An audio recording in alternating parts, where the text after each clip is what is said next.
My name is Najette Abouelhadi, and I am a cellist with the Civic Orchestra of Chicago. This video is for all of the cello string students in the Chicago public schools to help you participate and practice while schools are closed due to COVID-19. Today we are going to be talking a little bit about slurs. So when I first approach the cello and talk about slurs, what really matters is that we have a nice flowing arms on both sides, okay? So we want everything to be really relaxed.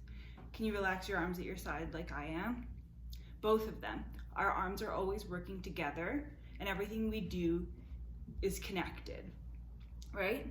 So just do a little stretching, go front and side, go down, okay? We have this idea of our arms and coming from the back of our shoulders, everything is working together. Next, I like to take a ball, this is a tennis ball, and hold it in your hand with the ball underneath and your hand cupping it from on top, okay? And just slide up and down the cello. So as you'll see, depending on where we are on the cello, the elbow is in a different place, but I have a nice long line no matter where I am. So it's not like my wrist is coming down anywhere or my elbow. Everything is a line like a ruler, okay? So after you've done that for a little bit, you can take the ball away. And it's so important to know in different positions on the cello how our arm naturally lies. Right, so this is all just about finding what's natural for us. Okay, now let's talk a little bit about the different positions. So you may have tape on your cellos now, or at one point you did, right? And we had one tape where our first finger went, another where our third finger went, another where our fourth finger, and then maybe you had one up here. Okay, so those tapes actually tell us what position we're in at any given time. So if our first finger is on that first tape, where, say if we're on the A string where the B is, that's first position. If our finger is where the C sharp is, right, where that second piece of tape would have been, that's our second position. If it's on the D, where that third tape would have been, that's third position. And if our thumb is nicely situated right in the back of the cello, right here, and our first finger is right in front of it, that's fourth position. And if we put our thumb where our harmonic is, our harmonic means that without pushing down the string, it has that nice open sound, that's our harmonic. If we put our thumb on that, that's thumb position. So, and if the one that I did not mention yet is half position, right? So that's if we put our first finger where the B flat is. So let's just get a little acquainted with each position first. So we have first half position, which is where the B flat is. First, where the B is, upper second, which is where that C is,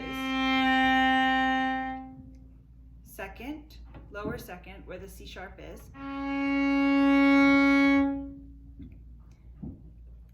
then if we put our first finger on the D, that's third position, on the D sharp, that's lower third position, and first finger on the E is fourth position.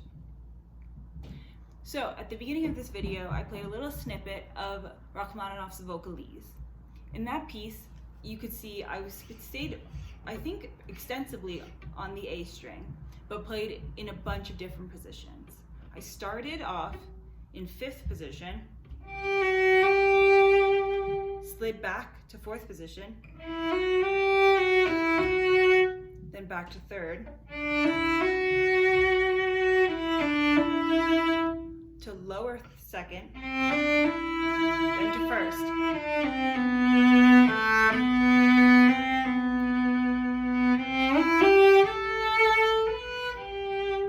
And when we shift, we really want to be aware of these positions, and that will really help us ground into the string, know exactly where our fingers are supposed to go. So there are two types of ways that we can shift, and we're going to practice that by going from first to fourth. The first way is that we shift on the same finger. So I'm going to start on the B and shift to the E.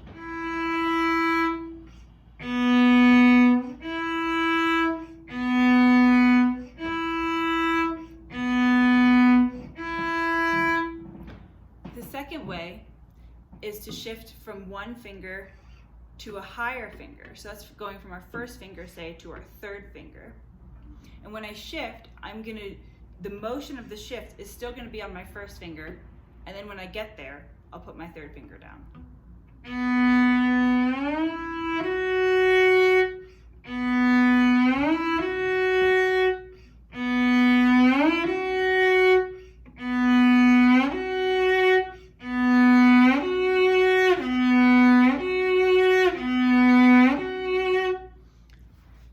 And you might be able to hear a little bit of that shift, but what it does is it creates this flowing sensation so that it's not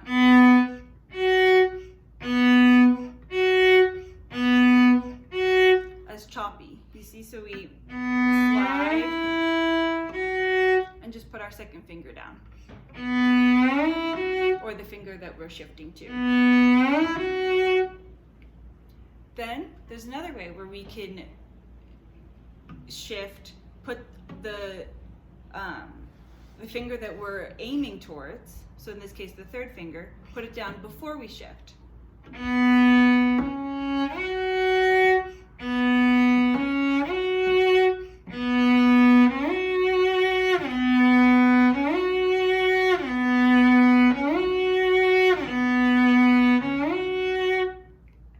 Okay?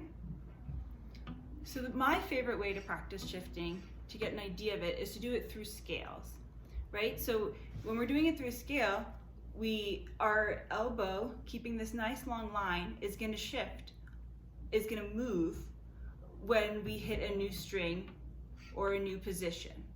So let's do it with a 2-octave G major scale.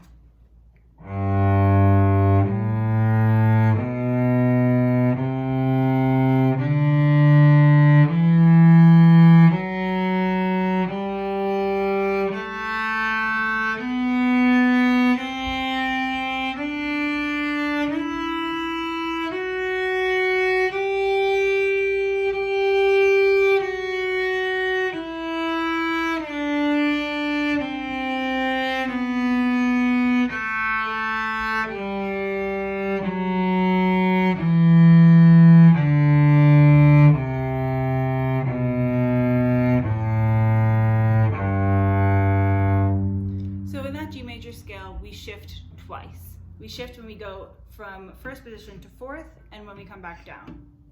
So when we're going up, that is such a small shift that we want our hand sort of to collapse into itself, to replace it as quickly as possible. As you can see, my hand, every finger is on each individual note, but right before I'm about to shift, everything sort of relaxes into that fourth finger. And my fourth finger slides until my first finger can replace it. So essentially my fourth finger slides to that E, and my first finger replaces it.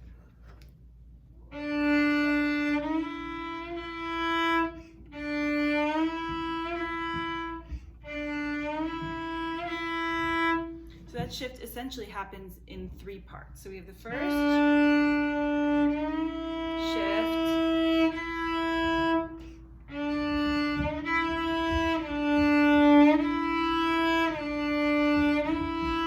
and essentially the exact opposite happens on the way back down.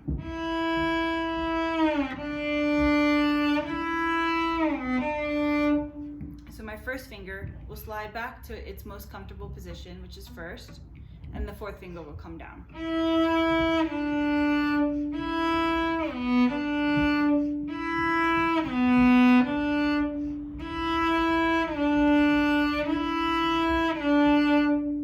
We call this finding a target note when we shift.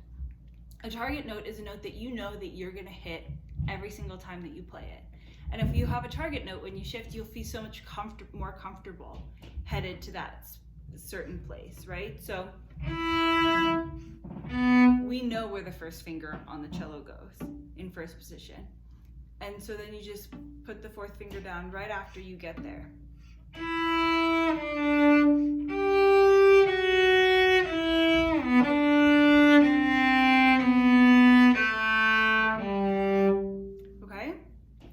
Now we're going to make it a little bit harder for those of you that want to learn a little bit more about thumb position. So in thumb position, our thumb lies very lightly over our harmonic. And on your thumb, you want the string to fall in between the tip of your thumb and your first knuckle. So right in about here. So about where your nail ends.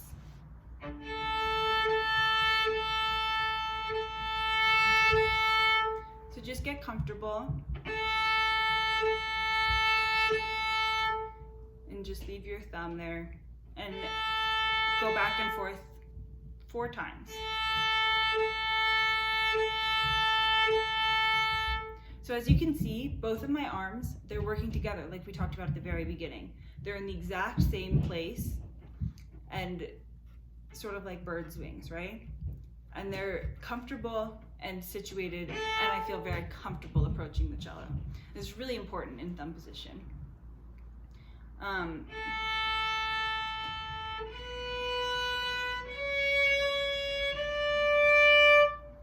So it's the same idea. If you still have your ball around, remember how all of our fingers, even when we're up here, they're all curved around the ball.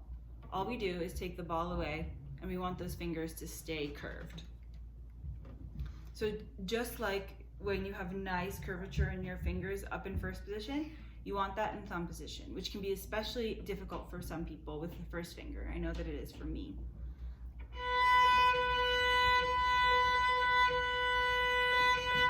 And I can't obviously see you, so when you're working on this, there's different ways to get that first finger to make a sound while keeping it curved. For some, it's easiest if you use the tip of your finger and come at the string from the side. If you have shorter fingers, you might be able to just push the string down and maintain that curvature.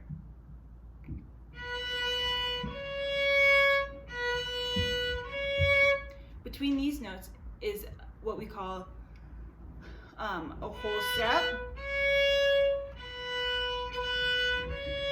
So it's up here between first and second fingers that can feel a little bit of a larger stretch than we're used to. Between that B and C sharp. But then between the second and the third fingers, we're very close together.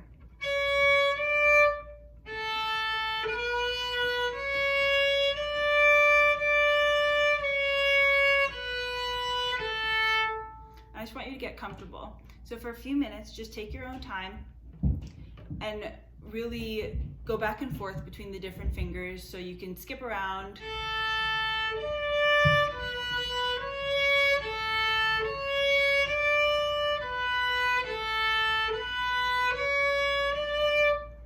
And when you feel confident with that, let's start on the open D string and do a D major scale to the top.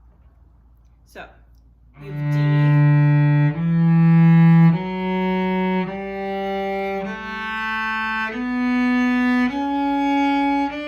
our first shift, second shift,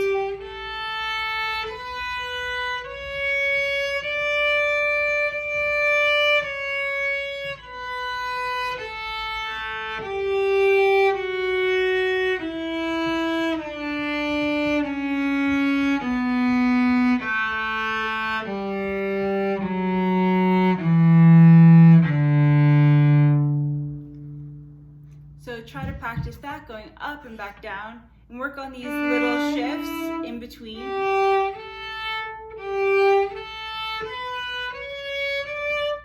And now I'm sure you have a lot to practice.